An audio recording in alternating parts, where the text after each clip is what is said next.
Prvenstveno bih želeo da kažem kolegi da na broj kandidata koje je on spomenuo, ne znam koliko ih je zvanično bilo, istine radi, treba dodati još dva.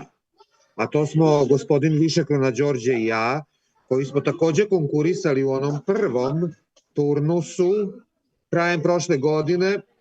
Taj konkurs je propao, čini mi se, pa sad čujem da je i drugi konkurs propao, ako sam dobro razumeo gospodina.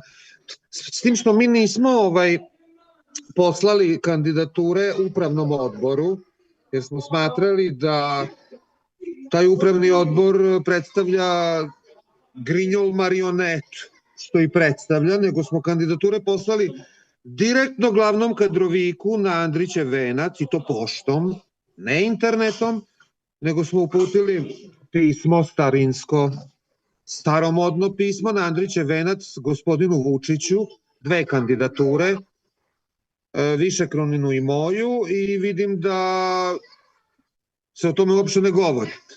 A upravni odbor RTS-a, kad znamo da u njemu sedi jedan Predrag Gazdejković, koji bi trebalo da odlučuje o stručnoj spremi kandidata, a on sam ima osnovnu školu završenu, onda ne možemo ozbiljno da shvatamo takav upravni odbor, i zbog toga smo mi poslali naše kandidature glavnom kadroviku, koji je danas i upravni odbor RTS-a, i predsednik Republike, i premijer, i patrijarh Srpske crkve, urednik Informera, šta još nije bio, babica u porodilištu, samo što nije bio gospodin Vučić.